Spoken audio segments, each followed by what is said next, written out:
Hi, Chunyan, Mark Anthony, Karim, hi, good morning. Feel free to turn on your cameras, folks. Say hello. Hello. Morning. Good morning.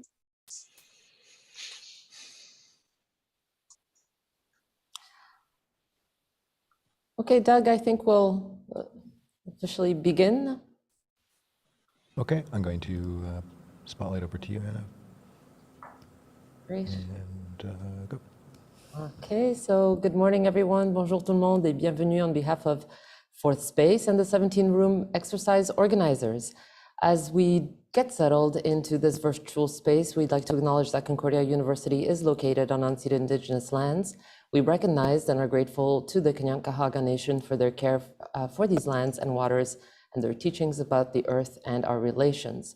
Jage, Montreal has been a gathering place for many First Nations for millennia, and today is home to a diverse population of Indigenous and other peoples. Recognizing and respecting the presence and ongoing connections of these historical and contemporary communities is an important step towards building trust and creating or renewing relationships. So today you are all here to consider SDG 7, affordable and clean energy.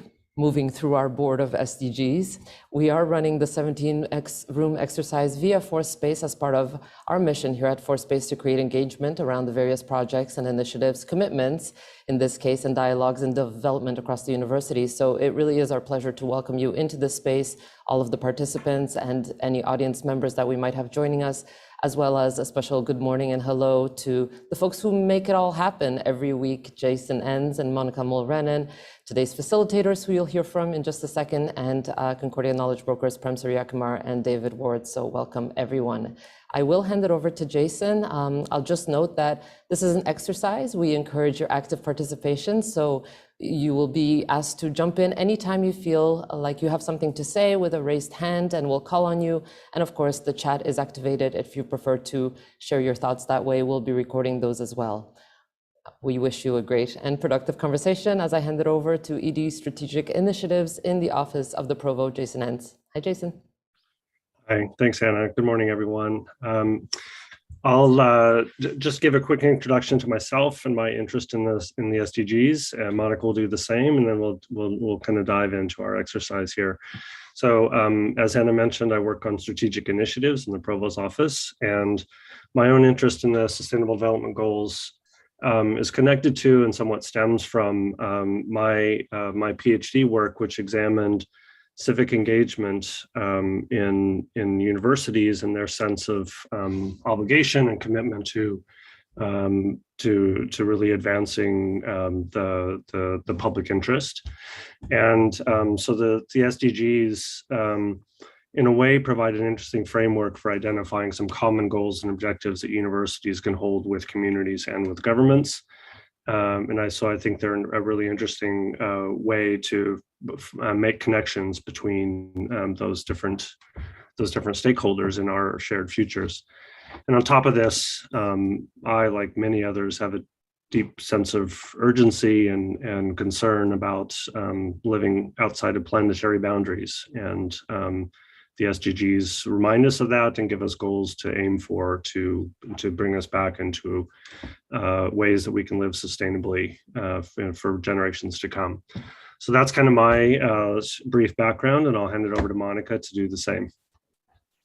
Good morning, everyone, and thanks for joining us today. I'm Monica Mulrenan, Associate Vice President of Research, responsible for research development and outreach in the Office of the Vice President, Research and Graduate Studies. I'm also professor in the Department of Geography, Planning and Environment. In terms of my research, I work closely with Indigenous communities, both the Crees of Ioishti, so northern Quebec, and also Torres Strait Islander communities in Northern Australia. I work on a range of Indigenous-led strategies to support their stewardship of their land and sea territories. Like Jason, and I'm sure like many of you, my interest in the SDGs is motivated by a deep concern for the state of our world and a sense of urgency to contribute to efforts to redefine our relationship with with the planet and with one another. The SDGs, I think, are really a list of good intentions. They're starting points for dialogue and about how we might fashion an improved world of social and environmental justice and responsibility.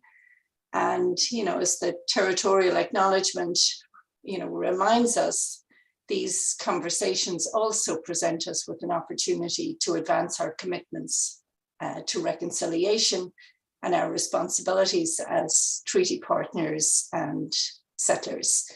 So over to you again, Jason.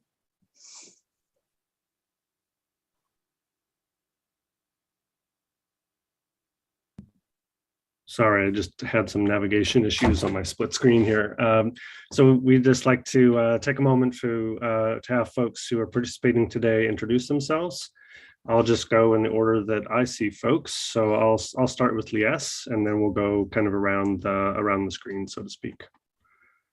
Good morning, everyone. I'm Lies Kadem. I'm professor in Department of Mechanical, Industrial, and Aerospace Engineering, and Associate Vice President, Special Projects. Thanks, Lies. Marius. Hi, I'm a professor in Mechanical, Industrial, and Aerospace Engineering, like Lies, and my work is on wind turbine mainly. Thank you. Great, thanks. Karim.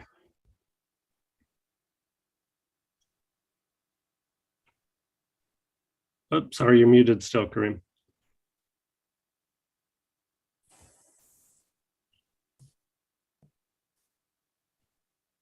Can you hear me?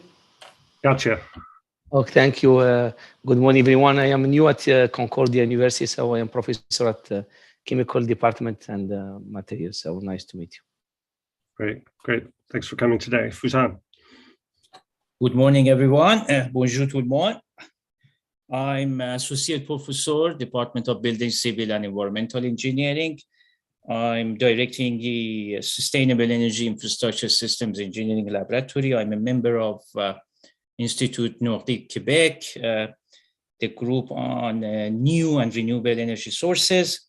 So closely running some projects with respect to northern communities, including my discovery grant actually is about promoting renewable energy sources community-wide in northern Quebec. So happy to be here. That's great, thank you. Chunyan. Hi, and good morning, everyone. I'm an assistant professor in the Department of Electrical and Computer Engineering, and my research mainly focuses on electric vehicles. Thank you. Oh, great. And Mark Anthony. Hi, so my name is Mark Anthony. I'm a new assistant professor in the Chemical and Materials Engineering Department. My research focuses mostly on batteries, flow batteries for grid storage of electricity, and hoping to start kind of a new research direction in electrosynthesis for chemical production. I'm going to keep my video off for most of this session just because there's some lighting issues in the background. Thanks. Okay. Sounds good. Thanks for the introductions, everyone. And I'm going to pass it back over to Monica to give us an intro to what we're doing here today, and then to get us into our first exercise. So for these discussions, the idea is to bring together faculty, staff, and students, and we're mostly faculty here today, but we really do see this as a whole of the organization effort. Some other universities have taken different approaches. They've focused maybe on just, a small number of the SDGs. We're looking at all 17. Others are just focusing on having conversations with the research faculty. We actually have, we've included staff and students where possible. So much broader approach to the 17 rooms exercise underway here. We've also tried to include a diverse range of people and the different perspectives and experience that they bring. So as we mentioned earlier, these conversations really are just a starting point, and they really built on a lot of work that's already happening, as well as new ideas that we can pursue in further conversations. But in terms of today, then, you'll have seen the agenda in the package that Jason sent out earlier in the week. But the idea here is to really address the central question of how might the SDG framework help to increase the impact of Concordia's activities related to affordable and clean energy. So in terms of how we want to consider this question, as I mentioned, it's an opportunity to build on some of the work that's happening around decolonization and indigenization. There's also the importance of addressing anti-Black racism and advancing generally our efforts towards the EDI considerations in all that we do at the university. But for our agenda, so we've pretty well gone through our welcome and introduction. We're going to move on to really just a quick opportunity to identify some of the benefits and the critiques of SDGs.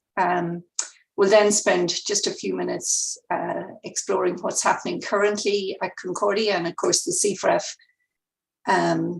LOI is a hugely important part of what's happening currently. We'll look at the targets for the SDGs in terms of how we can align, which of the targets makes most sense for us to align with. And then we'll have, really the brainstorming session, which will take up the bulk of the time, exploring what we might do immediately and in the long term in response to SDG 7. So, and just to mention that this is one of, 17 conversations for really looking to see how we can engage with the SDGs over a whole range of topics and themes. And the outcome of the 17 rooms process will feed what we're calling a voluntary university review, which is an institutional self-assessment using the SDG framework.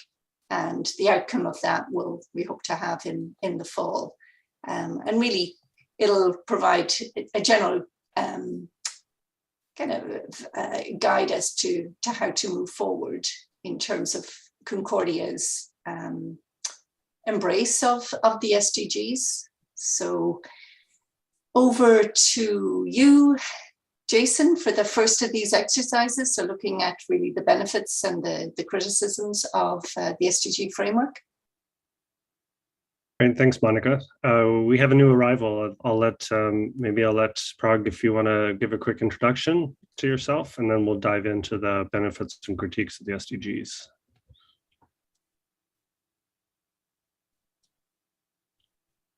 Oh, you're still on mute. I'm Parag Pillai, electrical engineering. I used to be the Hydro-Quebec Industrial Research Chair from 2009 to 2020, and now I'm a Concordia Research Chair on design and performance of electrical machines with applications in electric vehicles, renewable energy, and industrial applications. And I'm also COVID positive right now. Oh no! Sorry to hear that. Did you just get the diagnosis, or have it been a few days? I had the symptoms since Monday, but I got the test yesterday. Because I couldn't go out to get the test results, so the student picked it up for me. So I'm nice and positive, and all the aches and pains and all of that. I could even do this. I find it difficult to concentrate, but otherwise I'm okay. Well, thanks for the commitment by even showing up here at all. We really appreciate that. So what we'd like to do now is just to kind of have a meta conversation to start with before we dive into the particulars of SDG 7, to kind of weigh the benefits and critiques of this SDG framework, to give a chance for people to kind of position themselves vis-a-vis these UN goals. I'm just going to give a quick walkthrough of some commonly held understandings of the benefits of the SDGs, and then ask you to add in things that that you may think are useful additional considerations, or that are kind of personal to you. what do you see as the potential benefits of this framework for what we do as an institution and what you do in your own work? So the first commonly held benefit of the SDGs is that they create a common agenda, facilitating collaboration between stakeholders in lots of different domains, from post-secondary to government to industry to nonprofit sector, that they articulate things that we can all work together toward. They connect, they're multidimensional, connecting economic, social, and environmental aspects of sustainability. So they're not just focused on environmental sustainability, but include the social and economic dimensions as well. They are very concrete in the sense that they place emphasis on targets and outcomes, and each SDG has, as you've seen from the packet, has a set of targets associated with that, and each of those has indicators associated with it. So it's very concrete. It's not just high level and vague. And by setting a deadline of 2030 for achieving these goals, they build a sense of urgency, in the sense of we have a short timeline to make some very significant changes to our economic, social, and environmental arrangements, and the use of the deadline gives us a sense of the need to act quickly. So I'll just give folks a chance, either in the chat or just turn on your mic and share verbally. Are there any other things that you would like to include here in the sense of what the SDGs do for us, what they bring, what they help with, how they can be employed in our work as a university? Any other things to add?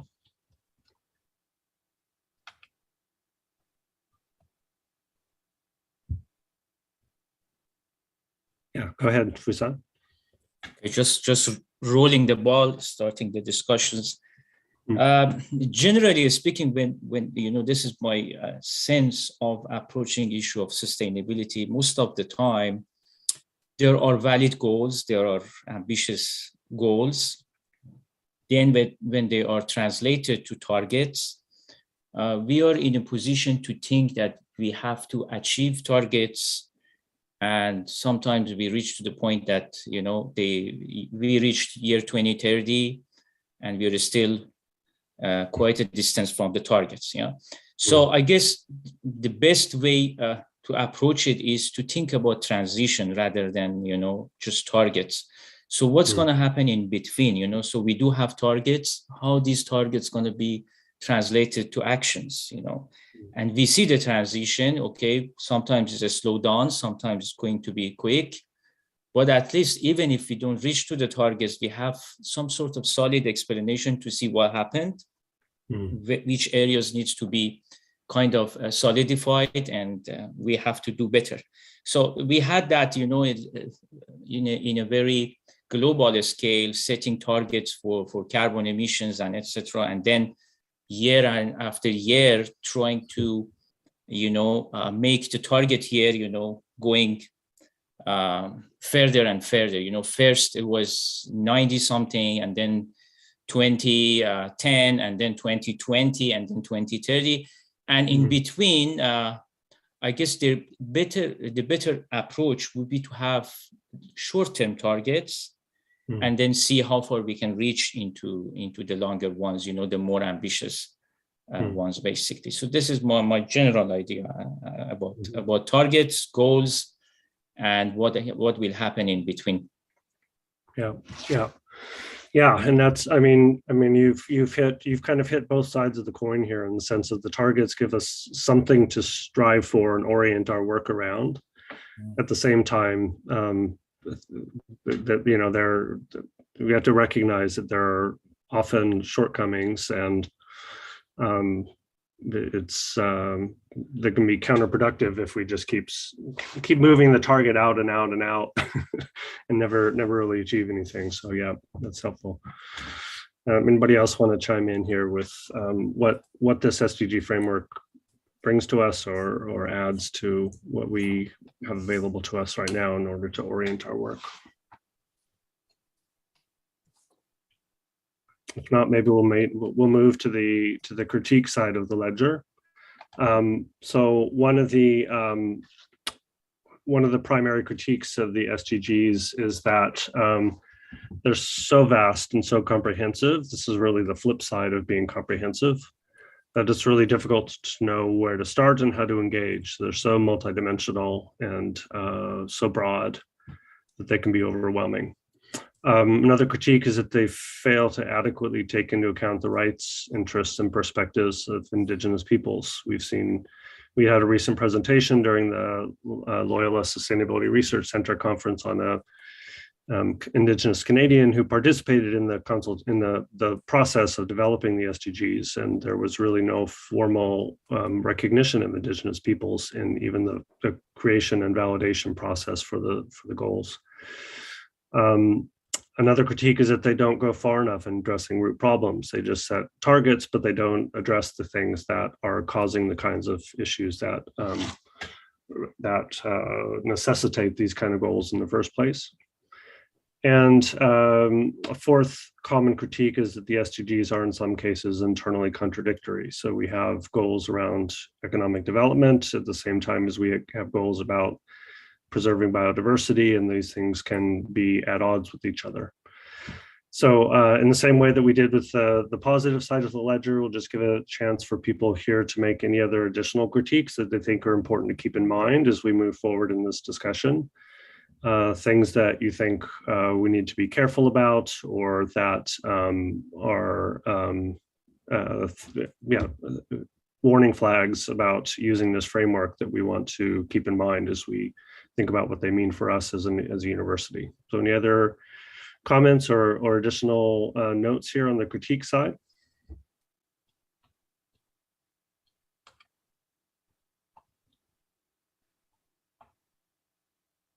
Yeah, Marius. I think the first one is very telling. It's very vast, and the group here is basically researchers that that do research. So we need to know how can we contribute to that. I mean, yes, we do research in this area. Is that enough? Do you want us to identify more communication outwards, or so? I think for this group, we should narrow that aspect. No, we're not going to address everything. It's not possible. So. Yeah, that's very true. And even within this particular SDG, there's narrowing that needs to be done as well. Yeah, go ahead, Lias and Fusan. Thank you, Jason. So my point is regarding like the fourth critique, that when we are saying that they are internally contradictory, and then we'll have the tendency to disagree with this in the sense that all the idea is to show, and this initiative to show that they are not contradictory, so that we can have economic progress while actually respecting biodiversity and so on. So it's really like the push to rethink the way we are doing this and not a critique. Yeah, so there are apparent contradictions is maybe the way to put the critique, and the point of moving forward is to find ways to resolve those potential contradictions. Yeah, and Fusan?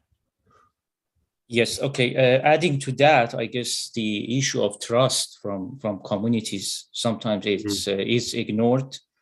And instead of saying, okay, we develop solutions for communities, we should say develop solutions with communities. Basically, they should, it's like something could be interesting from research point of view, but then this is not the preference of the community or priority of the community. Yeah, that needs to be done alongside each other. I guess this is one major critique of setting targets, and in order to do so, defining problems and then saying these are the solutions. Bypassing the community inputs. Yeah, that's so important. And that's really at the heart of Indigenous critiques of the SDGs. These are about us without us, right? Or potentially. Great, so that's, I think we'll stop there. I'm gonna hand back over to Monica, and what we're gonna do now is talk about what's the current landscape at Concordia in relation to this particular SDG. Thanks, Jason. So for this part of the the exercise. We usually need to spend a good bit of time on this because for some of the SDGs, like the people that we bring into the room don't necessarily know what's happening in other parts of the university. And it's an opportunity for them to learn more about what is actually going on. I mean, that was particularly true for some of the early SDGs around poverty and health and well-being. I mean, in many respects, the CFREF application has brought you guys, you people together in, it brought you into conversation around, you know, around SDG 7, a theme or a topic very, very close to SDG 7. So I don't think we need to spend as much time mapping out that landscape, but we do want to just get a sense of, you know, if our mapping of what activities are happening at Concordia in relation to SDG 7, if we're missing anything, if there are particular initiatives or research activities that are happening that we should be aware of and that should be on this on the slide that you see before you.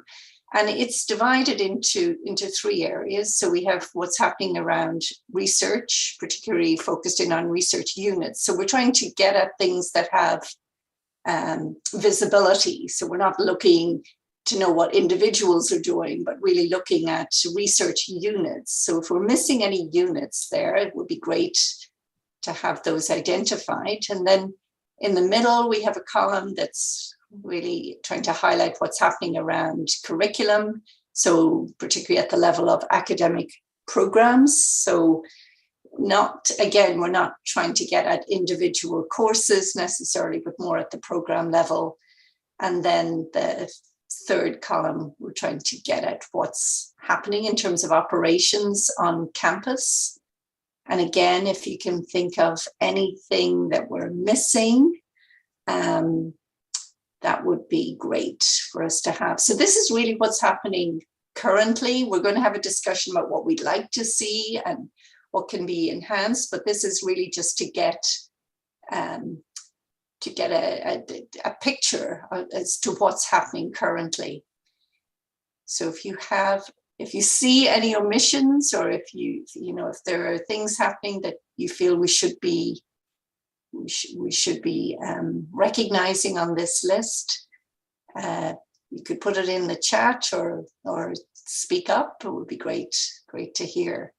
On the next slide, I might just quickly add, I'm not sure if we have the publications, but yeah, you'll see there SDG 7, so SDG related research publications. So this is, in terms of Concordia research activities, it's the second highest in terms of total publications. So obviously a lot happening, many of you indeed contributing to that. But I think it's, it's worthwhile to see that this is indeed a particular area of strength. And we know that because that's what's fueling the CFREF, but there you see how we're performing relative to the SDGs. So this is a really important SDG, which is why we really appreciate that you have come into the 17-room exercise today, and particularly with a looming deadline for the CFREF early next week. So maybe if we can go back to the previous slide, thank you. If there are any initiatives, any projects, any activities that you feel we should be noting on the current landscape around SDG 7.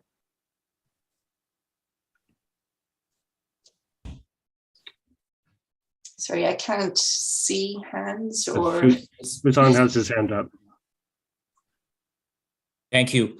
I guess I'm aware of some efforts in the environmental engineering the program that they're working around waste to energy conversion. And I guess that has two folds. One is reduction of waste, and the other thing is contributing to new source of energy, basically. So it's you could maybe add one toward the last column, waste to energy conversion. And I guess it's aligned with some of the groups over here, like CB's group or Cities Institute goals as well. Thank you. So is that part of the Sustainability Action Plan? As far as I know, there was some sort of funding at Concordia in the Junior Concordia School of Engineering. It's called kind of equipment fund. There is yearly competition, and I'm not part of it, but some people in environmental engineering group got funding for that, developing prototype, capacities, pilot capacities for waste to energy conversion. I'm not sure. No, I think there's not a representative from that group to talk about it. But maybe you could reach out to them and ask for it. It's part of the environmental engineering program, part of BCE department. Yeah. Who would be the main, like in terms of a contact person? I can type. It's Dr. Chen, actually, Z Chen. Okay, great. Yeah. Thank you for that. No problem. We have quite a few projects going on in electric vehicles and so on. I don't know if that qualifies. Definitely, yeah, that would be great. So, as part of the Center for Urban and Renewable Energy, as well as the Power Electronics and Energy Research Group. So we have projects now with local companies, Rio Tinto and Stackpole International, to develop new electric vehicle drive machines for the main traction drive to improve performance. So that will reduce greenhouse gas emissions, because you can get a longer range. That's an ongoing CRD project, and we just submitted an alliance with Opel RT and TM4. These are another two local companies on examining how electric vehicles will perform under faulted conditions, and to improve the performance during faults, and also to improve the overall design of electrical machines. So we have those two. We also have a test center at Concordia. It's the Hydro-Quebec test lab facility that was in Shawinigan. They moved that year in 2019. When I was the industrial research chair, we used that a lot. And then 2019, they closed that facility down. And they approached Concordia to see if we would like to support that facility. So at that point, I got support from the dean and the provo at that time. And we moved the test facility to Concordia. And now we have the testing facility to measure the efficiency of electrical machines. This is done in industrials, at the industrial scale, and under industrial standards, efficiency standards, international standards. So that's a 5-year contract we have with Hydro-Quebec, and that will be renewed. And then we also do testing for other companies like Toshiba and other local companies for efficiency testing and performance of electrical machines for industrial applications and also electric vehicle applications. So those are some ongoing projects that we have in the Center for Urban and Renewable Energy, as well as Power Electronics and Energy Research. Wow, that's impressive. Would I get details of that on your website? Yeah, if you go to the PIA website, you will see all the students working there, and also some pictures of the facilities. Actually, well, if you're even willing to share now, we could go there. But if you go there, you'll see that. And I'm just updating our group PowerPoint where we have the individual projects the students are working on. In the peer group, we have about probably close to almost 25, 30 students and postdocs just in the peer group. And then the Center for Urban Renewable Energy is much larger, because that includes people from other departments as well. But yeah, if you go to the PEER, if you just Google PEER Concordia, PEER, that's for Power Electronics and Energy Research, you will see the equipment and so on. And also I'm just updating the PowerPoint, group PowerPoint, so I can forward that to you. Should be ready early next week. And that has, it lists actually all of the ongoing projects as well as the sponsors. Thank you. Excellent. Also, I just visited Alstom about a couple of weeks ago, and they're planning on visiting here. Alstom, they bought Bombardier, I think, and they manufacture electric trains in, what's the name of the town in South Shore? St. Bruno. So I was there to visit them. So they're coming to visit my lab, our lab, because they lack certain facilities that we have. Being able to test the electric vehicles, the electric traction vehicles. So there's some potential collaboration with Alstom. There's another potential collaboration with Alstom that Karim knows about. That corporate Alstom came to visit us, and they're talking about developing a center, but this is a separate group that I visited that do prototyping for electric trains. And then also Rio Tinto is visiting us a week after next. And next week, a group is visiting CRD, the aerospace group, looking at potential collaboration. So the electric drive systems that we work on, it can be applied to road vehicles. It can be applied to trains. It can be applied to shipboard systems, and it can also be applied to aerospace. The fundamentals are the same, just the specifications are different. The fundamentals are the same. So we currently have ongoing projects on road vehicles, possibly with train, and possibly even with aerospace, with CRD's visit next week. Fantastic. Our graduate students are going to be in high demand. They are, in fact, all of them, they get employed before they graduate. So I have one student already working with a small company on machine design software. Another student is going to be applying to TM4. They're looking for another machine designer. Chirag was my student who's gone through, it was Bombardier at that time, then now Alstom. They're actually starting internships before they graduate. Gayatri, she's working with Opel RT part-time. One student just started a PhD and she's got an internship, also with Opel RT. So they are in high demand, actually. Another student is gone to, there's an electric bike company that's developing electric bikes. So he's gone to that company. And another student, not directly supervised by me, but by a colleague. There's another small company in Montreal that's developing electric snowmobiles. And they actually have orders from the Norwegian countries or the Scandinavian countries. So they're developing the electric drive systems for snowmobiles to, again, to reduce emissions, but to have the possibility to use the snowmobile. So there's a lot of potential when you look at the electric drive system area, electric vehicles, but they cover the entire space from airplanes to ground to train to water-based systems. And our students are actually going to all those areas. And Concordia clearly a leader in this. This isn't something that's happening just across all engineering departments. No, for example, McGill, they specialize more in power systems. Some of the students do go into this area, but they're not focused in what we do. There's ETS and others, but yeah, we are specialized in this. We lost one faculty member. We moved back to Singapore, and we hope to recruit a fourth because we have quite a lot of work ongoing. Thanks, Frank.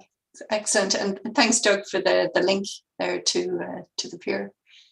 Elias? Thank you, Monica. So, I will be commenting on the middle column regarding the different departments or engineering units. So obviously I'm biased, so I feel that mechanical engineering is missing. So because, we have several courses that are directly related to SDG 7, so on renewable energy, so wind energy, like thermodynamics.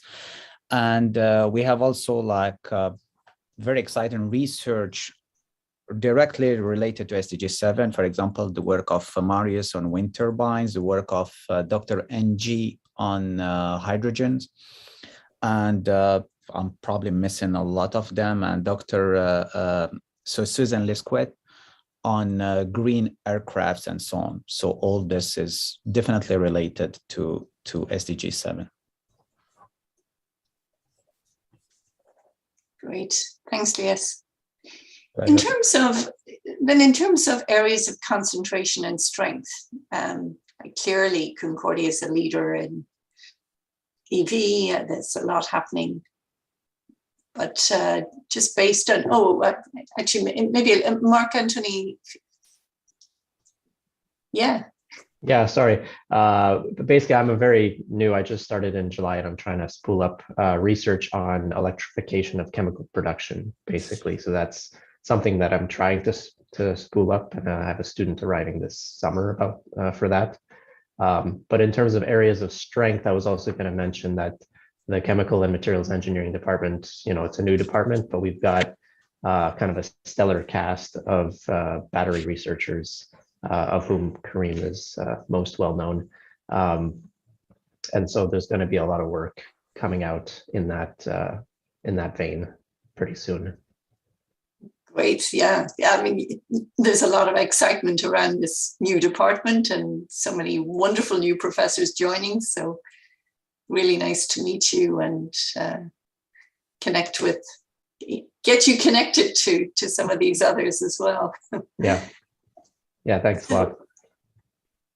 So then in terms of clearly there's a lot happening at Concordia in this area.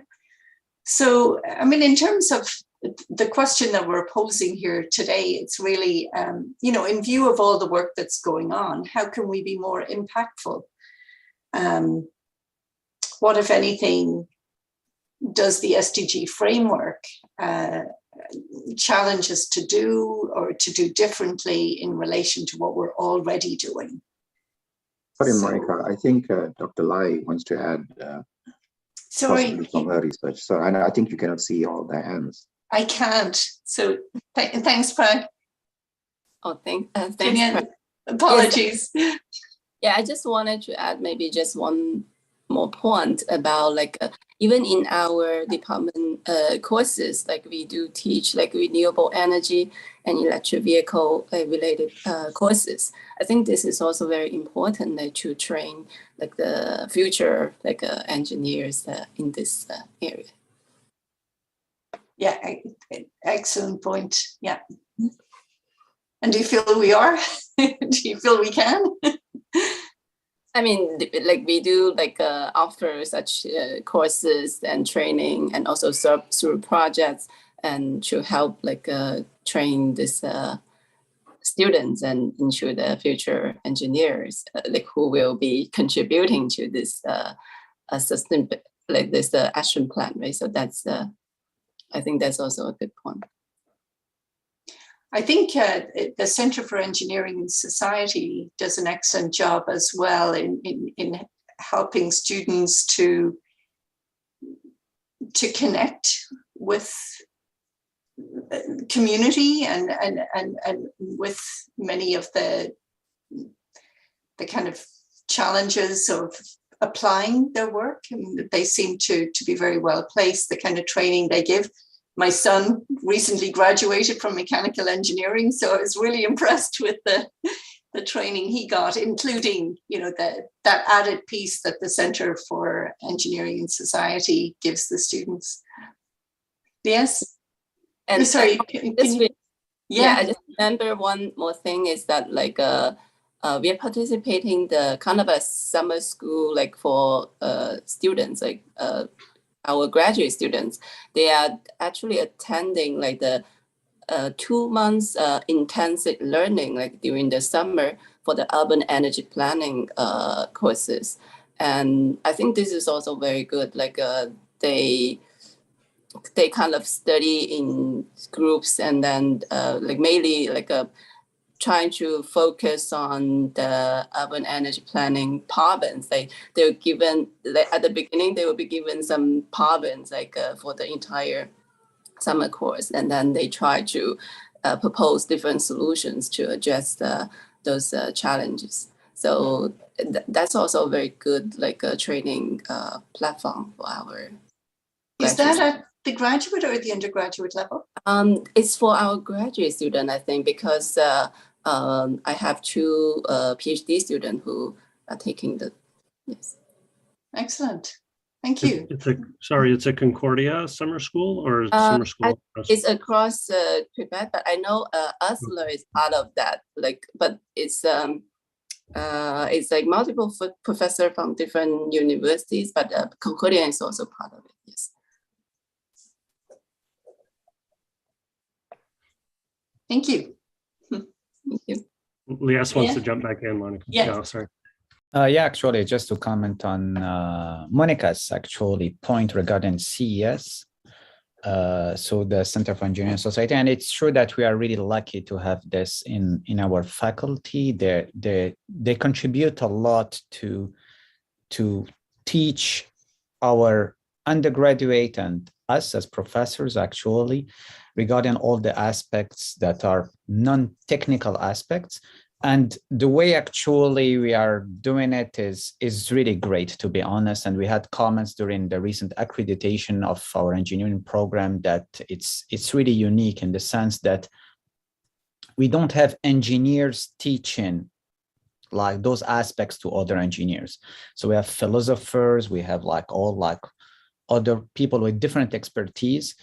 And we are even pushing this further now in the sense that we noticed that, for example, all the non-technical aspects are completely disconnected from the technical aspects, which means that our undergraduate students, for example, said it is very early, but then they don't apply it. So now we have this, for example, in our final year projects, we have experts from CES looking at the projects and push the students to think about non-technical aspects.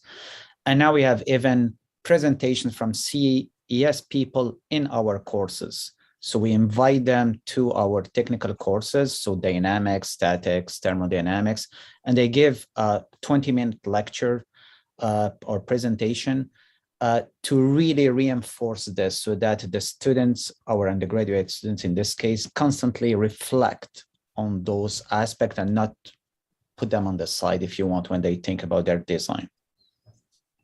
Yeah, it's great, the integration that's done there. It's not just something on the way out, like it's fully integrated. It's really well done. Thanks, Lias. And I think actually it speaks to, you know, how to be more impactful. I think that some of the training that is given, some of the ideas that come from CES are really about how to be more impactful, which is really what we're trying to do here around to what extent can the SDG framework. And if I may, Monica, like the criticism, however, is that we are doing this a lot at the undergraduate level, but we don't do anything at the graduate level.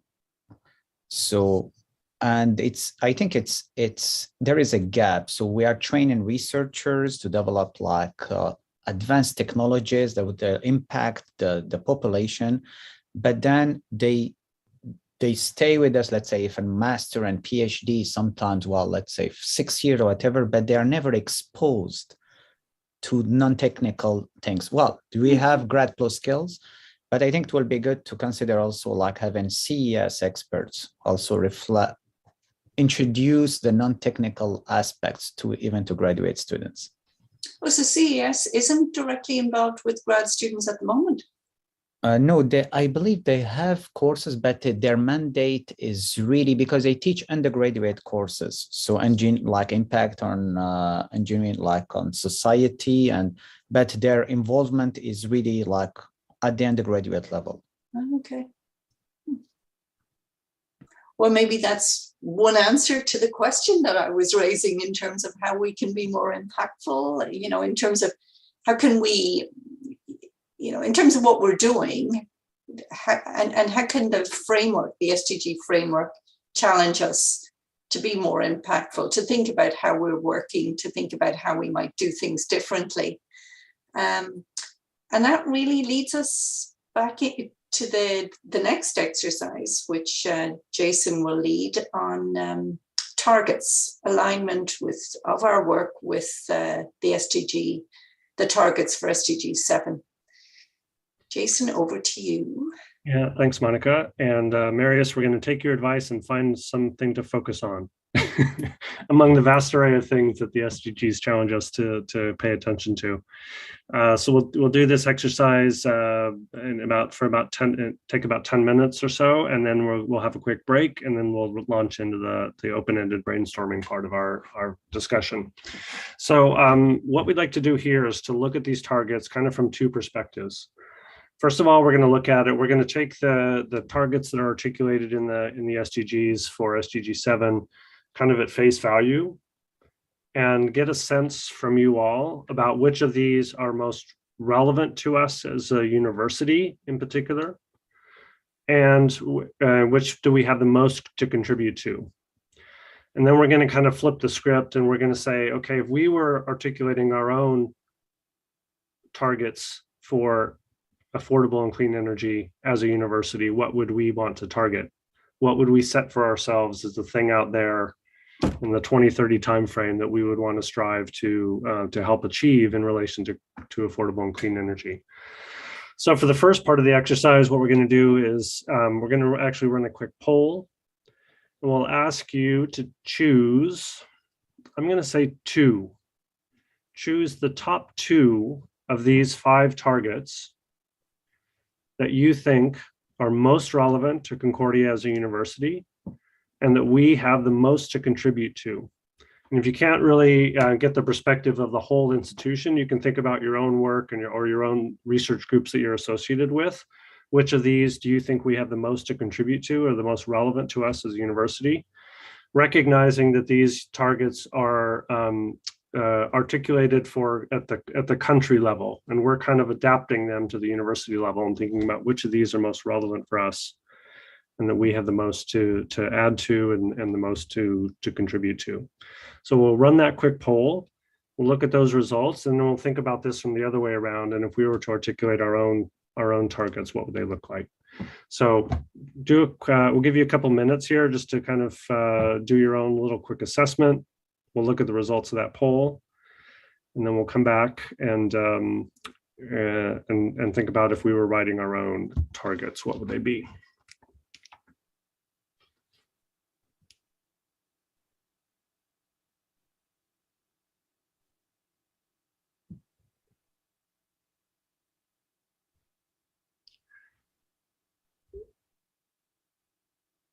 And if you need the longer descriptions of those, you'll see those on the slide that you can, the slide that's on your screen that you can enlarge if you'd like.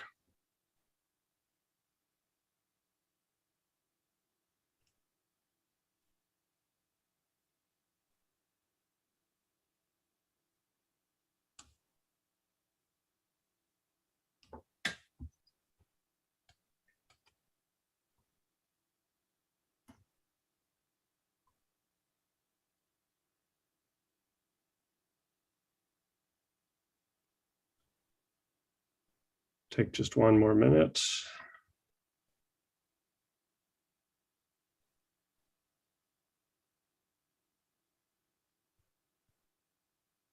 And has everybody submitted? Yeah, okay, there are the results. Fairly evenly distributed, but 7A, promoting access to research technology and investment in clean energy, has come out on top. Doubling efficiency and increasing global percentage of renewables is split 50-50. And universal access to modern and clean, universal access to modern energy. Interesting. Does anybody want to comment on the ones that they chose and why they think they are, the particular targets that they chose are the ones that Concordia has the most to contribute to? Yeah, Fuzan. Thank you. I guess the highest opportunity exists in improving energy efficiency. That's the first step, creating conservation and efficiency, and then think about what resources we use, because, we have the buildings in place, And if we can reduce, waste of energy and we can improve the efficiency, it gives us time, it buys us time in order to adapt and bring renewable energies in the meantime, basically. So that's why I chose that one as the first target. And then from institutional perspective, Concordia is mandated, to support research and technology developments around clean energy. So I put that one as second. Thank you. Yeah, that's great. Others want to comment on what they chose, or comment on what we see here in the results in terms of the priorities, where we have the most to contribute, or the most relevant to us. I also choose from a researcher point of view, improving the energy efficiency will be very important. And I mean, even for working on renewable or increase the renewable, so it's kind of part of how we can improve the energy conversion efficiency. Right? So with this, if we with this main target, almost the rest could be also the achieve. If we can double the energy efficiency, of course, we can increase the percentage of the energy, and also we can provide a better service.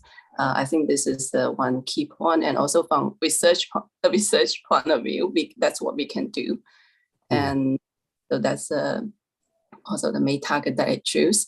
And then the second, also the same, promote access to research and technology. So I think this also includes that how we can how we can do the rest of the targets. Great, thank you. Marius. Yeah, I would be interested to know if you only had one choice, what it would be if we're doing this poll again. Because with two, I think we're distributing all over, and that's what we saw in the poll. But I would be interested if is anybody interested in doing it again with one choice and then comparing the two? Now, I'm just saying that obviously 7.4. It's a no-brainer. I mean, we promote access to research as a university. I think that's why it came up first, and then the rest can be distributed in different ways. But I mean, that's what we do. Basically, everybody here is a researcher, and I would be surprised that doesn't come up as the unique choice. Basically, anyway. I almost asked folks to just pick one. And then I was like, maybe that forces people into a box, but maybe we should have, Marius. But what I think is curious is nobody chose the last one. Sorry, the numbering. I think it's labeled here as 7B. Nobody chose the last one, in the sense of that I mean, this is kind of tech transfer, working with lower middle income countries. We didn't identify that as something that is most relevant to us, or that we have most to contribute to. I don't know what anybody thinks about that. And maybe we need, if we rephrase that, instead of saying developing countries, to say developing areas, because I know some of you work in northern communities, and that may change the frame of reference there a little bit. Yeah, go ahead, Fuzan, and yes. Oh, you're muted. Sorry. So first thing came to my mind is that goes on the research, so we are researchers and we could do contribution to, pilot projects in, developing countries. So that they can naturally go there. I see. Yeah. Yes. Well, actually, I guess Marius is right, is that by default, actually, we all picked the research aspect, but not why actually the one that on expanded and so on. Because for me, the other one is this is exactly what you said, Jason, actually earlier, about us, without us. So it's just we go and then provide them with technology, while research and promoting international collaboration, you are not only moving the field forward, but with those communities. At the same time, you have a long-term social impact in terms of education, in terms of, like a role model for some young kids that will say, okay, like I can make it to research and so on. So, and actually I picked also the one on, so the first one, I have to remember this one. So this is equitable, like think access. So because like, well, I read about this, that like it's becoming like access to electricity is becoming like a social justice issue. And I had discussions when this is where also Concordia can contribute. I had discussions with the Center for Social Justice, and they are really also interested in providing access to modern energy and like in a fair way. And it's interesting because after this, I had like one person from that center come to my thermodynamics class and teaching engineering about degrowth. So, and it was really interesting actually to see how much actually we can contribute to energy just by lowering actually our energy consumption. And technically speaking, and when you read about this, it represents 1/3 actually. We can reduce about 1/3 of our energy consumption by just changing actually the way we are using energy. Yeah, those are super interesting points, and again, that just reinforces the conversation earlier about the place of a unit like CES in an engineering school is wrestling with those kind of questions. Yeah, Fusan. Yeah, thank you so much. Okay, so despite the fact that I chose efficiency as the first objective, I'm kind of skeptical about calling this target as doubling something, because this might be difficult to materialize, in every aspect. I've seen around things about doubling something and doubling this and doubling that, but yes, it could be attractive, from the sense of putting some strong targets over there. But I guess if we do little things, but many of these little things, it sometimes, turns out to be more effective than saying something really big and then not delivering on that. Yeah, that's the flip side of those kind of grand challenge kind of goals that we throw out there. Yeah. So if we were writing our own targets as opposed to just responding to the UN's, what would folks float as something that Concordia, maybe it doesn't have to be in this kind of grand challenge kind of format. What might we articulate as something that we as an institution or parts of our institution could set out there as our kind of big institutional objective or target that we are all contributing to helping realize?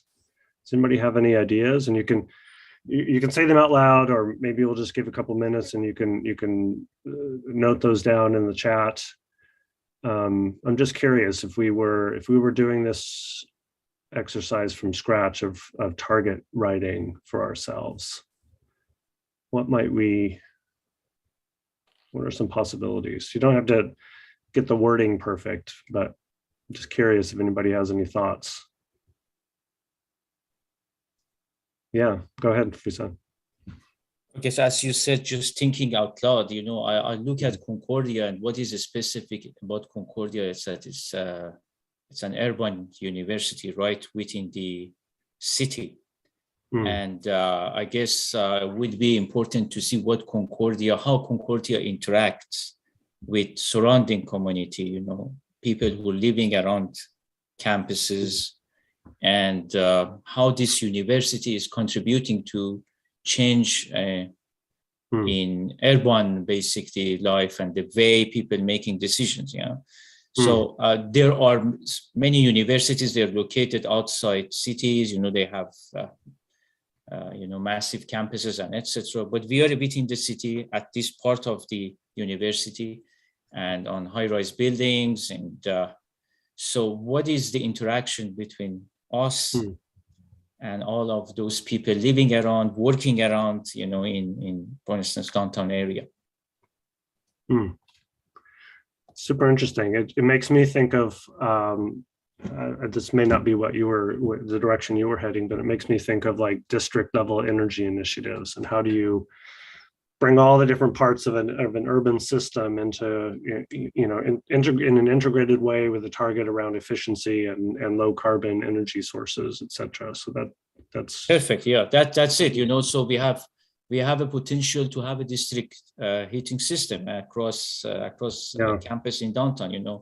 So you have EV building, John Molson, the other ones and other buildings around can tap into that, and I guess we are over there, but then it's not just having our students purchasing things from shops around, or we go for lunch, or so how we interact with that community around, and that is a key question for me, personally.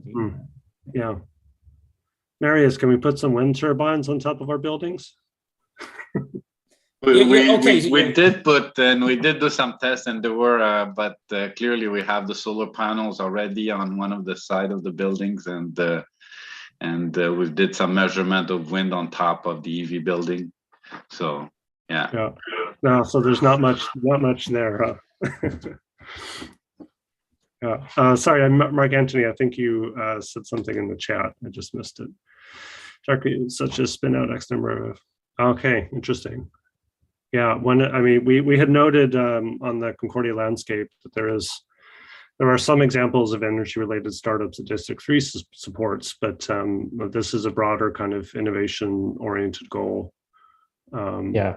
Around moving things to market. I mean, I think since the timeline is pretty compressed, I think the only way to really make fast progress is to have that kind of that kind of market perspective, that kind of competitive perspective to kind of incentivize people to attract more funding, more venture capital, et cetera, to really accelerate the pace of research, right? Yeah, because research is usually pretty slow. It's a pretty slow process, especially in the academic world, but it can go very fast in the commercial world. So, trying to bridge that gap would probably, help us to make more progress. That's really interesting. That's great. Anybody else have any thoughts on this question of what we might target for ourselves if we were articulating our own? Well, we do have quite a large number of centers and expertise, and I feel what's missing is something that brings all those centers together, a platform or something, maybe something. I'm not talking about a bigger institute, but there's definitely lack of collaboration between the institutes that were listed there, between the departments. I mean, we do exist, we know each other, but there's no event or anything that really brings us together. So I think that would be a first step towards something that Concordia would identify as I don't know, it's maybe too early to identify where we're going, but at least getting the people together or creating a structure for that interaction. Has the CFREF acted in that way? Or does it have the possibility to? I don't know. Yeah. I guess I should answer. Yeah, actually, well, but the CFREF is to bring all actually together. Now, how to frame this, and this is probably where Marius will disagree, is that it's more like create an institute, okay, with centers that are affiliated to this institute. So this is usually like in terms of governance, it helps. But yeah, so the objective of the CFREF application is really like to bring everybody together from all actually Concordia actually centers, departments, and so on. Okay, so therefore you have completely global view from like the social, economical aspect, technical aspects, and so on. And this is exactly the objective. Cool. Well, let's take that as our starting point. When we come back, we'll take a little break here, let folks grab a coffee, use the washroom, whatever. We'll come back in 5 minutes. I have 8:11 right now, so about 8:16, 8:17.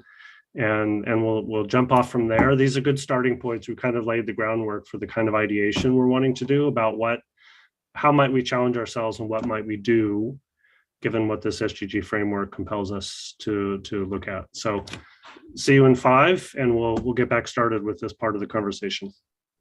Oh, sorry, I'm on the West Coast, so I said 8:11. It's not 8. Thanks, Anna.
Doug, are you there?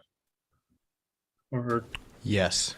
I'm just wondering if did you see Chanyan's? I did see that. There is a phone number. I just have to pull it out of the Zoom listing. Just one moment. Okay, thanks. Appreciate that.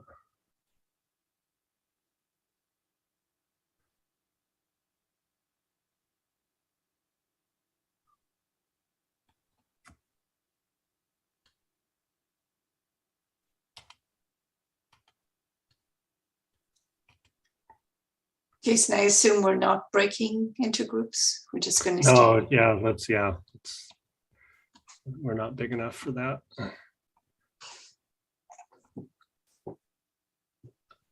How crazy is the deadline, Liaz? Will you be ready? Oh yeah, it should be fine. Yeah, I hadn't seen the draft for a while, so I'm happy to have a look. Thank you for sharing that with me.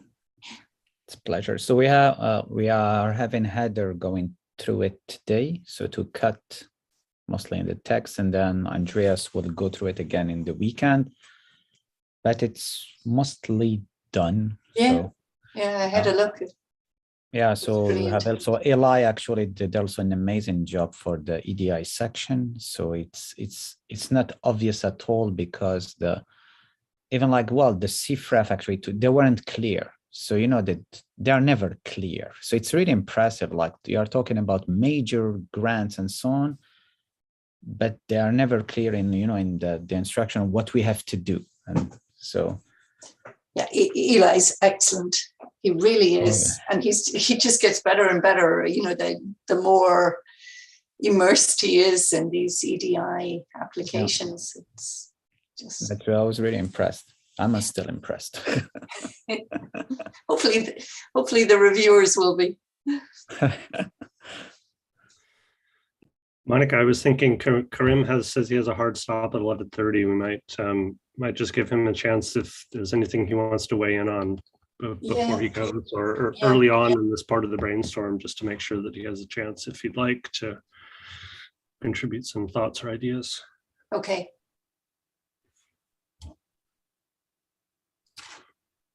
Well, I'll just give a quick introduction so that Karim's comments can be in the context of, so we can already get into it.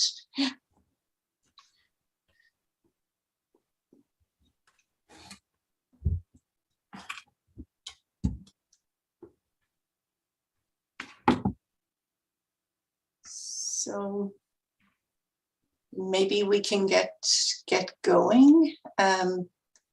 So really for this part of the session, well, just a quick recap, so we've identified the benefits and limitations of the SDGs. We've identified activities that are happening at Concordia related to SDG 7. And then we've begun to articulate some targets, as well as some adapted targets that we might be able to orient around. So what we want to do here now is to really think about the kind of things we might do to help reach these targets. And the way we kind of think it might be useful to think about this is to think about what we might undertake to have greater impact in relation to this SDG, and to think about immediate ideas, so things that are big enough to matter and small enough to get done, as well as then, that time frame of 2030, so more aspirational for the 10-year kind of vision, so or where Concordia could be like in, say, 5 or 10 years. So we can take a few minutes to think about that, but I think there's an opportunity, given that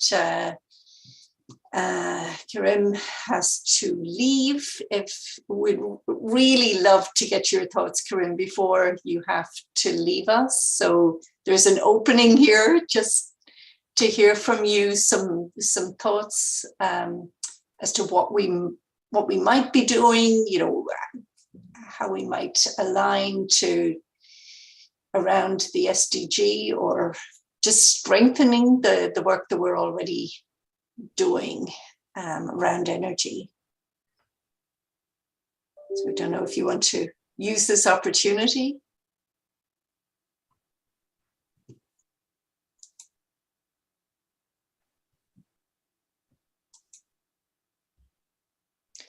Busan. Okay. Thank you. I was just thinking, out loud, comparing Concordia with my previous institution. I was based at University College in London in Europe, and that was also an urban university, so located just within center of the city. And I think about a couple of initiatives over there. Maybe if they are useful, we could do it here too.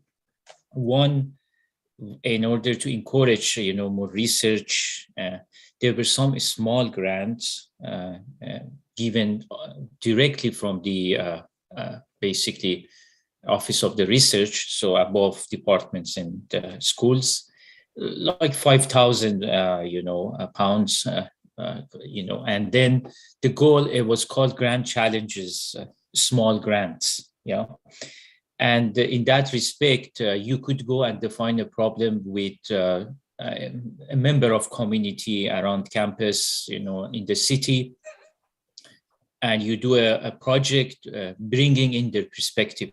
So not necessarily developing new technology, but in the research you do, you see, okay, we are bringing some of the perspectives of local community, and you would be qualified to apply for this, 5,000 small grants, especially for, faculty starting at Concordia would be encouragement to engage with the community and to move forward. So few of these small grants. The other initiative was about if any faculty member at home doing any sort of improvement in terms of energy efficiency of their houses, and small things here and there, and they could be kind of helped financially by giving a loan, not just giving away money, so it could be a loan and they can return it, So let's say you install solar panels on top of roof and etc. So your house becomes a live project in terms of contributing to energy efficiency. So they were giving some sort of loans and you were returning the loan, but of course, no interest on the loan was collected. And so over a period of between 3 to 5 years. So you could encourage faculty members doing this sort of a small projects here, and then that means contribution. Just 2 points to mention, from my previous experience. That's great. I love that idea. Like really extending the living lab idea into. Yeah. I mean, we all have this issue with our homes becoming our workplaces, but this is a really nice extension of that idea. Yeah, and over the years, the money is coming back to Concordia, but you're incentivizing somebody to do it, and maybe if it, maybe a few $1,000, commitment, but eventually it comes back to Concordia, and something meaningful is being done. Yeah. It's also about a culture shift, right? Which is so important. Yeah, that's great. I don't know if you're aware as well, we have kind of in parallel, we have this Sustainable Transitions Team Research Initiative. So it's this team grant, internal funds that we have out there. The deadline was a couple of weeks ago. So it's for a pot of money. It's about 20,000 for 5 groups. And the idea is really to seed a team that would work on sustainability issue. But yeah, the small grant, it's a different idea, and we thought about maybe doing that, and maybe there's a need for that because they've very different objectives, right? One is about supporting teams to go on to apply for external funds, but the other is more community engaged, and interesting idea, definitely worth us considering further. Anyone else want to come in on different suggestions for how we might build on some of those targets that were mentioned earlier? Lias? Well, actually, the point is that clean energy and energy is really applied, right? So this is something like a technology you would like to bring to the public. So, and I think we need to really improve the link between the labs and industry. Okay, so basically bring ideas from the lab to the market. And the view is that, like, I have a difficulty conceiving a university without spin-offs inside, like embedded, and this mix of startups, spin-offs, and so on. So we do have District 3, but District 3 is like kind of outside the, more or less, the campus. It's still there, but you know, like, I guess a lot of people don't even know where is exactly physically located District 3. So, but the way is, like, you know, like, we need really to rethink about this, is that to have kind research labs, you know, like you go longer, let's say a corridor, you will have research labs and small startups and so on. So then, you know, like, you have this discussion between like researchers and companies, and also for our students, so they will really understand really like how to go from an idea to a product right away. So my opinion, we should really invest in this. So, and then push our researchers, graduate students to start their own companies. We have to take the risks, so to invest in them, and it's the way to go. So it's the only way for us, you know, to bring this to the market and also to the society. I think that really resonates with what Mark Antony was saying around, you know, getting to speed up that, getting the research to the market. Like, what is it, like, if we can really focus in on what exactly that would take? I mean, is it facilitating some of those connections with industry? Is it helping with some of the agreements and the intellectual property implication? I mean, what are the pieces that we need to have in place to really accelerate that? So first is training, okay? So basically to know what does it take to go from your idea to the market, okay? So this is completely missing. The second thing is investment. So like Quebec and Canada, like in terms of investment, we are not risk takers, okay? So we don't invest in startup the way like our neighbors, actually south border, are doing. So, and this is what we need. We need really to take the risk and invest, and then like, and you know, help them from the start. So I guess Mark Antony, I know Mark Antony has more experience than me, definitely.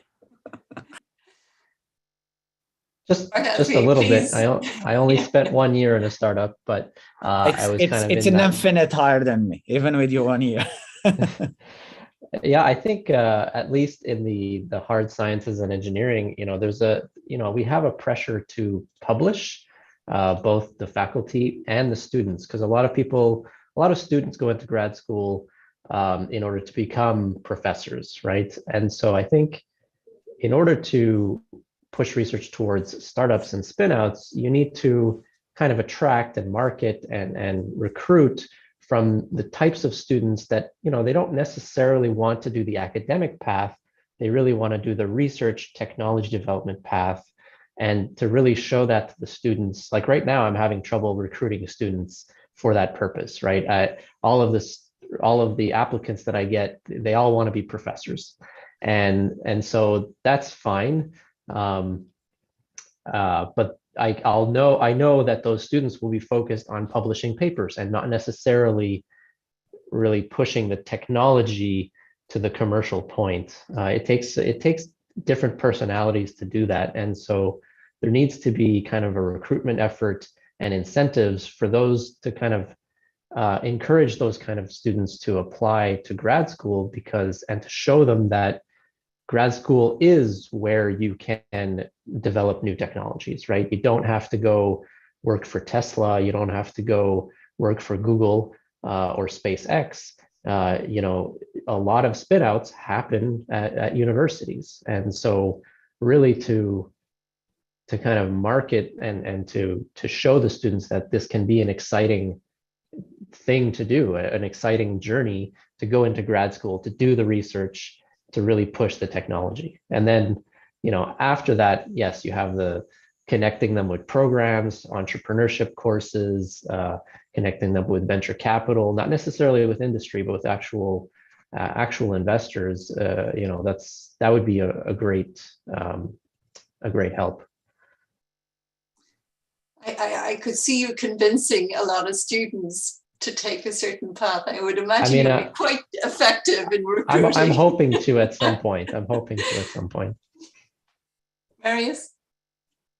Just continuing where Mark left, is the connecting part. I think that's where engineers don't have the skills. We don't have the financial and the law and all the other skills. So I think that's where the District 3 comes in, helps in that, but just accompanying. District 3 does not do the work for you. You have to do it yourself. I've done some training with students there, and it's very valuable. But if we have a small office that, like, helping you write the grant, but in this case, will help you incorporate, will help you go find funding, will help you do all those activities, then maybe people will go into that area a little bit more. I mean, we did try a few years ago to give some information to we had an event in engineering school, both undergraduate and graduate, and very few students showed up at the event. We had free food and everything. It was related to entrepreneurship.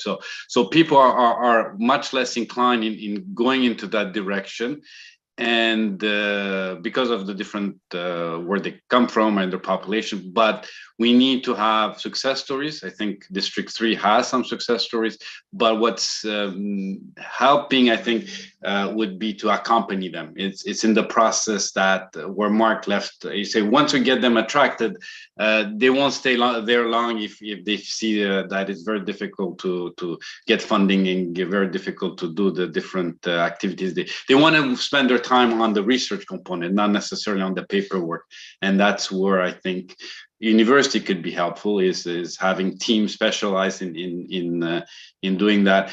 In addition to that, if they have free space and having that excitement that you can definitely see if you do visit District 3, I think a lot of you have done that. You can definitely see that there's like excitement when people are on the same floor.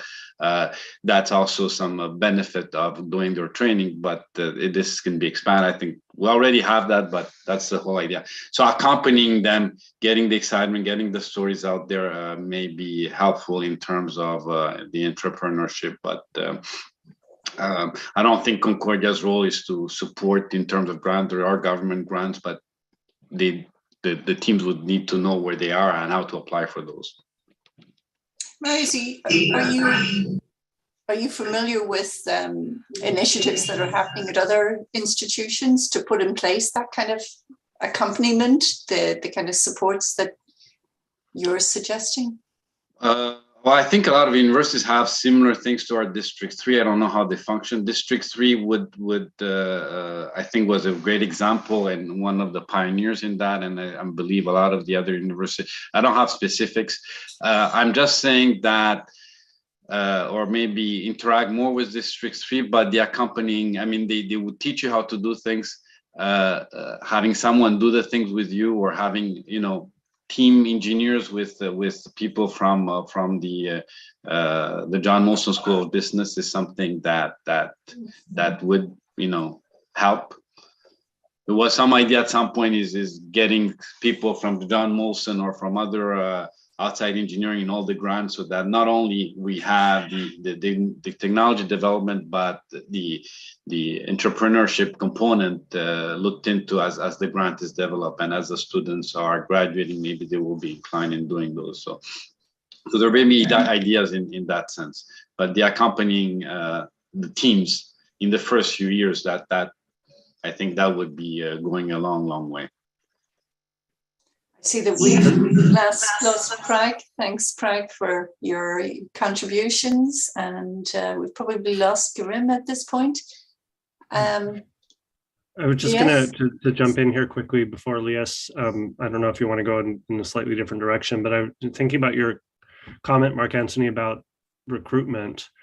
I think one of the potential issues is that even if there are potential pathways into D3 or other routes for students who have a non-academic mindset, it may not be super visible to those students, right? There's not a program or a package or a clear pathway that lets them understand that that's something that's a supported, structured option for them, as opposed to like this thing they have to go out there and find for themselves. And maybe it's both potentially a service, but it's also the packaging and the visibility of that option that may that isn't yet there for students, and they have to kind of imagine this thing that's not yet visible to them. I don't know if that rings true or if I mean, it's definitely, that's the thing, is going into grad school, it there's a certain mindset. People assume that it's for this purpose only. So yeah, we definitely need to kind of change the marketing and the job postings that we write and etc. Yeah, to make them aware of what's possible. Yeah. Probably recognitions too within the university. I mean, the currency is still publications. Yeah. But certainly even within the social sciences where I am, there's a strong push for recognition of other contributions. Yeah. So I wonder if there could be some of that. So there's a little bit of. Yeah, certainly. I mean, the paths are not so separate. I'd be curious to talk to the kind of the IP people at Concordia to see how much Concordia is interested in kind of building IP, and to see if students can be recognized for that, win awards, etc. For IP rather than publications necessarily. It starts to conflict a little bit with the academic system, perhaps, but I wonder if there's something like that could be possible. Yeah. Lies? Well, actually, my point is that we should probably create a different stream, at least at the master's level. Mm-hmm. So, and I hear you, Mark Anthony, is that and this is something like, I guess, all of us face a certain moment, is that like in practice, you have a project, for example, okay, let's say design a new stuff, for example, in my case, a new heart simulator. And you know that this is like kind of a new generation and so on. But then you want to hire, let's say, master students, and then you start wondering, okay, most of the work will be design, okay? Design validation at the end. So then you always have at the back of your mind, okay, but it will be more difficult maybe to publish, or really at the end of the process, there will be publications. And then you start thinking about the committee members that will come back to you. Okay, what's the science part? Okay, so therefore, in my opinion, we have to go with another stream, create kind of a master specifically for this type of graduate students. And more than this, they will have to take courses that are different, okay, with John Molson School of Business, like as Marius said, on IP and so on. So you really create like kind of a framework specifically dedicated to those students. And then actually, obviously, it has also to be valued, okay? So, but we definitely see it, because I see where there is a connection between the two. Sometimes I will need a master student designing a new facility custom-made for the lab. And then this facility will be used by other graduate students for performing the measurements and so on. So we read, to summarize, I think we have to create another stream.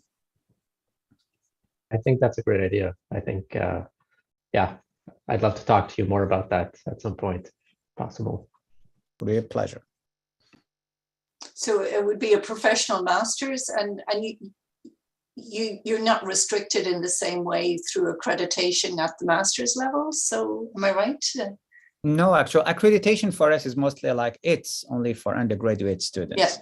So Engineers Canada look at undergraduate students, but the rest actually we are really free to. So, and it's really like, and I see it like. I started, like even trying to implement this indirectly in my lab. So I have some students from day one, they tell you, they start a master, they tell you, okay, my objective, I would like to go to industry. It's clear, okay? So then you try to develop with them a project that is in phase with their expectations. But then they start taking courses that honestly are 4 courses and probably 3 of them are not really useful for them. It's okay. So then basically you try, and then I thought, okay, maybe to help them, to get certification, and so how we optimize, improve their chances to get a job after they graduate. And those students shouldn't probably go to the MASC program. They should go probably to another stream where they will still have the science part, okay? But they will get actually more skills, technical and soft skills that will help them maybe start their own company, okay? Or basically join the industry. And I know Marius will comment on this because we had discussion on this years back. Let's hear Marius. So we do have a program that works like that in our space. The MN Gyrospace was designed with industry participate. So we have an example. We could duplicate that. The idea there is for our graduates is to go into the aerospace industry, not to be entrepreneurs, start their own. So it's not related to them starting but the program has been around for 20 years now. It's a joint program with the other 6 universities in Quebec.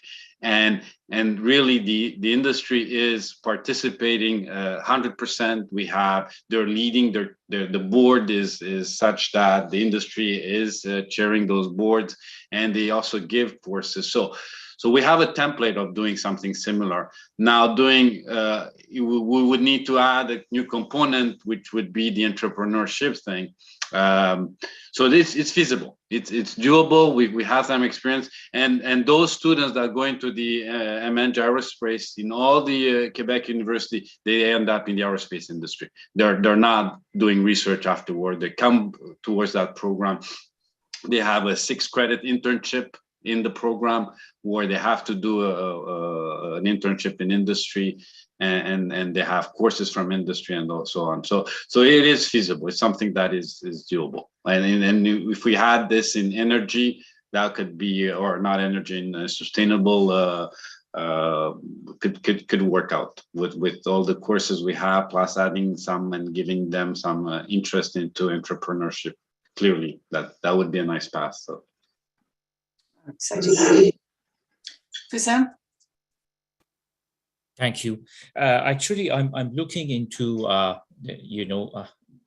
this situation that most of faculty, students, they have ideas into development of technologies, but then they are lacking some skills. And it basically, if you look at the root causes of it, is that we do get a lot of funding from public entities. So over the years, that has been the division in faculty, so they are part of the public institution framework, and there's going to be a lot of funding out there. But when you look at places like United Kingdom, for instance, the public money investment on funding and grants has been tremendously reduced over the years. And so that pushed universities into going into technology development, working with industry, and attracting funds that way. So they had all the drivers to do so. And okay, maybe financially it's not yet there. In Canada, maybe south of the border, we do have that. And if you look at those examples, at some point, I know that universities in UK, they all came up with creating something called Office of Enterprise, which was part of the VP research. And the whole thing, if you look at, for instance, UCL, you could find that office. So they're all providing all sorts of training, certificates, etc., for faculty members, students, about, marketing, IP, all sorts of rules and regulation and laws exist out there in a more kind of condensed way. And every time you go into working with industry, you're going to be reviewed by Office of Enterprise in order to make sure that you're making the right choices. And part of, so they're separating it from mainstream research into a body of training and then support. So it's not like they're not going to be there to tell you, okay, work with this company or that company. But once they provide all the, background, short courses, sometimes they put together, meetings with local industry, and you'll be exposed to some ideas. So that gives a strong presence to the enterprise element, as they can develop their own procedures. They can work and make it separate from public supported funding, which is a different mechanism, but it's still under VP research. So that's what they've done. You look at universities in the UK, all of a sudden in the past 20 years, massively moving toward that. The funding streams from public funds are kind of drying, and they are getting into, they're becoming machines for technology development, basically. Wow. Just thinking out loud, yeah. Really interesting model. And of course, you get a cohort developing then where they're exchanging that kind of information among themselves and networking. It's exactly, yeah. So, yeah. And then there would be a rotation among, some faculty members serving in this, office as advisors, especially senior ones who had worked with industry in the past. So then the new ones coming in and get, this knowledge going to be passed from one generation to another one. Thank you. Just thinking out loud. Yeah. Okay, no problem. Yes. Well, this is more a comment, is that, well, I guess one strength of Concordia is that we have researchers and students coming from all around the world, okay, with different background and expertise. And I think we should capitalize on this. So you see, for example, Fuzan was just discussing his experience in the UK. So I know like Mark Anthony and Marius spent part of their time in Boston's area. So, and this is basically what we need to do. We have some working actually models, okay? And how actually to learn from those models, and at least to, as a starting point, and then to apply them to Canadian Quebec actually reality. So this is probably, this should be, in my opinion, our starting point to have a deeper discussion on what's existing, what other countries have tried, okay, and how we can learn from them. Yeah, great point. There's certainly some interesting models out there. I just want to give Kun Yang just an opportunity. I imagine that's her on the phone, just in case she wants to come in, given that there's no way of flagging her interest in doing so. So Kun Yang, I'm not sure if you're able to come in on this, if you have any thoughts on particularly the training and preparation we're giving students.